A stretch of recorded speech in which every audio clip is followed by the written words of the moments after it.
Ndewonu, aha m wụ Ogechi Sylvia Eze. Awụ m dọkịta na-arụ na mba ofesi. Awụ m onye Imo State. Agụrụ m dọkịta na University of Nigeria Teaching Hospital. Asụsụ m na-asụ wụ Igbo, asụsụ Igbo. Achọrọ m ikwu okwu maka ọrịa shuga. Ihe a wụ ọrịa na-emekebe ndị nwe nnukwute shuga n'ọbara ha. Ihe ndị mmadụ ga na-ahụ wụ a ga na-anyụ oke mmamiri, ha ga na-eri oke nri, ha ga na-ata oke ahụ. Ha bịa otu a ire ga na-akpọ ha nkụ, ha ga na-aṅụ oke mmiri, maka na shuga dị ọtụtụ n'ime ọbara ha, ha nwee ike na-enwe ọtụtụ infection.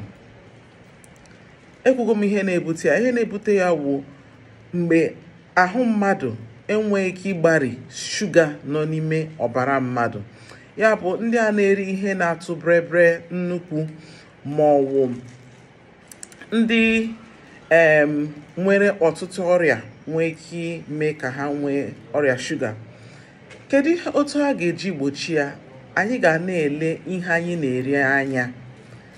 Anyị si enwe afọ ole mmadụ ga-eru o bido belata shuga ọ na-eri. Enwere ike ịkwụsị shuga na-etinye ihe dịka honey. Anyị na-asị mmadụ kwesịrị na-emekwanụ exercise. Ọ na mmadụ nwere ike ime exercise ihe dịka 30 minutes kwa ụbọchị. Ọ ga-enyere aka. Mmadụ kwesịkwa ị na-aṅụ mmiri ọfụma. Mmadụ ga-ebelata ịṅụ mmanya na-aba n'anya. Mmadụ na-echekwa onwe ya. Inwe symptoms ndị ahụ m kwuru na mbụ, biko jee hụ dọkịta gị ọsịsọ. Ekwuola m maka ọrịa shuga nke a na-akpọ diabetes. My name is Ogechi Sylvia Eze. I am a doctor. I did my medical school at University of Nigeria Teaching Hospital. I am from Imo State, and I previously did a video in Igbo about diabetes. Diabetes is a condition where there is excessive sugar in the blood, where the body cannot break down or metabolize sugar. What are the common symptoms? Excessive thirst, excessive urination, excessive eating, weight loss, people being prone to multiple opportunistic infections. What are the causes? Anything that causes excess sugar in the blood, anything that prevents the body from metabolizing sugar. So eating foods that are really excessive in sugar content, lack of exercise, taking a lot of alcohol, and then sometimes severe infections can actually cause the blood sugar level to rise. And we've also seen cases of sometimes transient rise in sugar in pregnancy, which we call gestational diabetes.